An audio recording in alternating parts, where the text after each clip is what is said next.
Hey guys, it's Noel Bittinger again. So today I wanted to touch base with you on something called multiple offers. This is what we're getting all day long today. This is, as I mentioned before, a crazy seller's market right now, and it's producing multiple offers or more than one offer on a particular property. So this is how it works. When we put a home on the market and we have a lot of interest in it, a lot of showings, those showings, most likely, if there's a whole lot of showings, are going to produce more than one offer on a property. And when that happens, once we have more than one offer, and our system tells us all of this, is what we will do is go ahead and call for the highest and best offer. So if you have placed an offer already, then we are asking you go back and modify your offer and make it the highest and best so you can be a winning offer. And we give you some tips in which to do that, and I'll tell you about those in a moment. But we also have a deadline on there to say that highest and best is being called for by, let's say, Sunday at 5 p.m. or whatever the date and time would be, so that the realtors know that they can go back and modify their offers, or those who haven't shown it yet are also notified from our system to come in with an offer that is highest and best so that they can be the winning offer again. So one of the things that you really should pay attention to when you have these sort of things, and this is really for realtors in particular, and then I'll give you some tips for buyers about what to do to make your offer as more likely to be the winning offer, basically. But for realtors, we ask you guys, being mostly on the listing end, which is what we do, we work with a lot of buyers, but we work with a lot of sellers too, is write a clean an offer as possible. Don't gunk it up with contingencies, especially contingent upon a sale or a closing. Contingent upon a sale is surely not to get an offer through. That is contingent upon the buyer selling their home. Unfortunately, you have to have your home sold or not make it contingent upon your home selling, only because of the nature of the competitiveness out there. If we have 5 other offers that are not contingent upon a sale, we're not going to accept the contingent sale. And even if that buyer's home is sold, but just not closed yet, it's still going to be difficult for us to accept a contingency upon a closing. And certainly don't ask for any closing costs. Not in this market, not in this kind of seller's market right now. That was a whole different market a few crises ago. But not in this market right now. I did have someone that came in with a $490,000 listing that we had on the market and asked the seller for closing costs for no reason whatsoever, because that buyer contacted me afterwards to say, why didn't our offer go through? I said, because you asked for closing costs. He said, well, my realtor told me to put that in there. I said, why? Did you need closing costs? He said, no. He just said that's a good thing to do. Yikes. We'll talk about that in another video, the realtors who are out there and what advice I can give you about what to do. So also make it easy for the realtors, for the listing agent. Don't send us multiple PDFs in one email so that we have to open each one individually, because we're getting lots of offers here. So make it easy for us and put all your documents in one PDF so we can just scroll down it and make our notes and so on. And of course, make your offer as complete as possible. Fill in all the blanks. Show us that you're detail oriented so that we can be able to make it easy to review stuff and so on. When we get a multiple offer, what I do, my engineering background, my detail-orientedness, we created a spreadsheet, of course. And that spreadsheet has, for example, offer 1, 2, 3, 4, and then all the things that we look out for. We fill that out after we receive all the offers. Then I sent it to the seller, and the seller and I review them, or the listing agent and the seller review them to see which is the best home buyer that we're going to select. So again, the easier you can make it for the realtor, the better. And also, realtors, don't be annoying. If the highest and best date, we usually call for that highest and best date and always have a deadline on there. So respect the deadline. Don't continue to text or email us to say, do you have an answer yet? Do you have an answer? Or my buyer's going to pull out if you don't have an answer. We have to give all those realtors and those buyers the same opportunity that you had. It's nice that you wrote your offer early, but still, we have a highest and best deadline there. So we need to wait for that period before we can respond back to you. And we do give you a courteous email sent out to you if you're not the winning offer to let you know that we selected someone else. Also, don't be mad at us. Don't be mad at the listing agent if you offer didn't go through. If we have 10 offers, 9 buyers are not going to get it. So you can only sell a home to one buyer.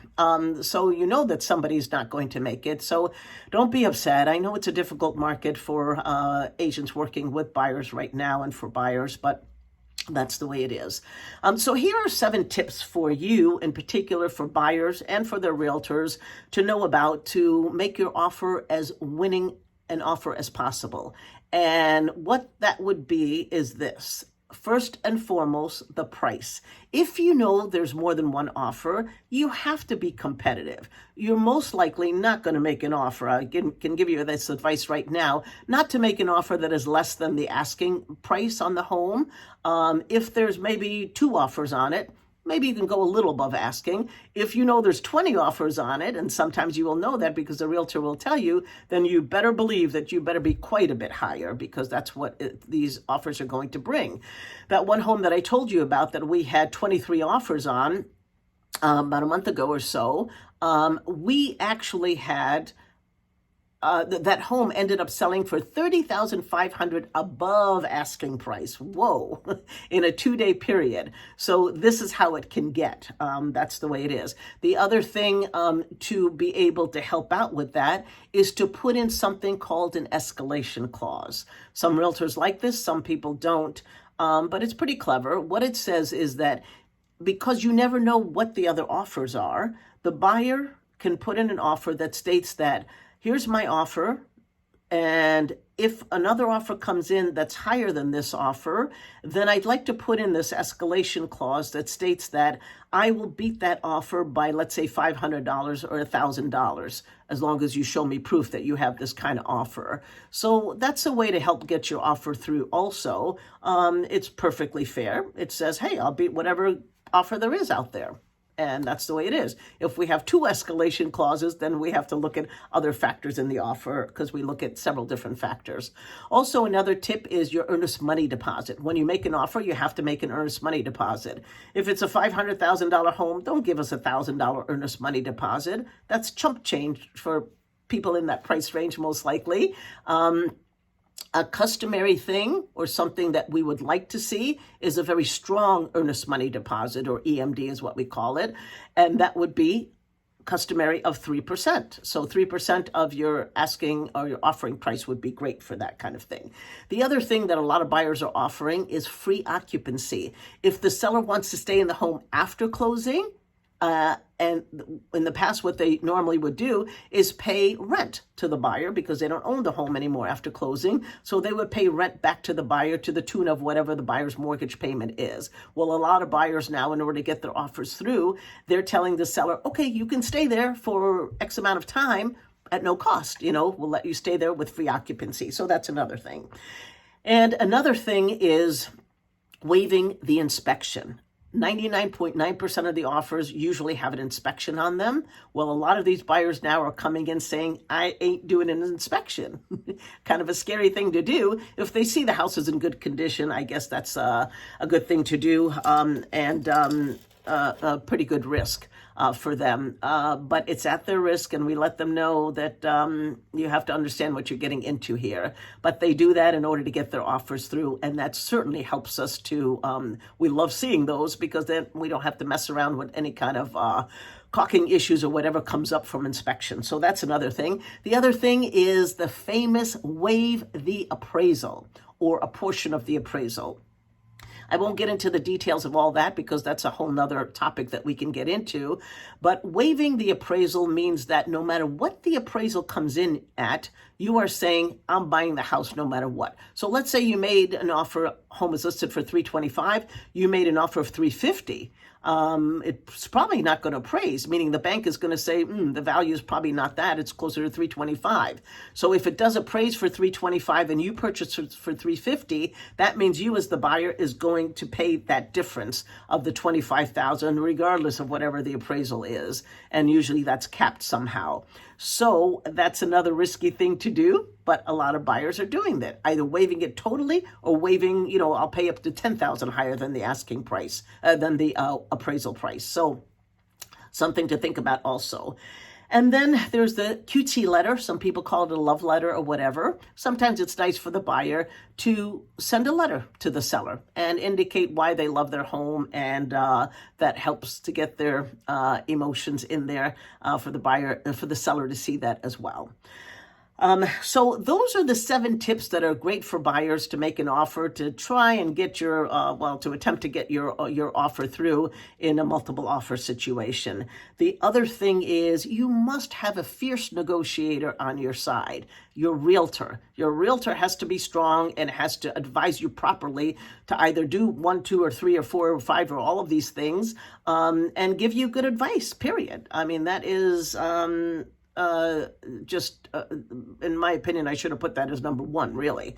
And of course, the pre-approval letter with nothing to sell or close. There must be a pre-approval letter in place from a lender indicating that you can buy this house. That is actually should be number 0. We have to have proof that you can purchase a home. And if you're purchasing cash, then we ask for what we call proof of funds. We need to see bank statements showing that you have the money. And that's it, folks. That's multiple offers. Daunting market for buyers. Sorry about that. But when you become a seller and you encounter something like this, that'll be great for you. Okay, guys, see you later. Bye.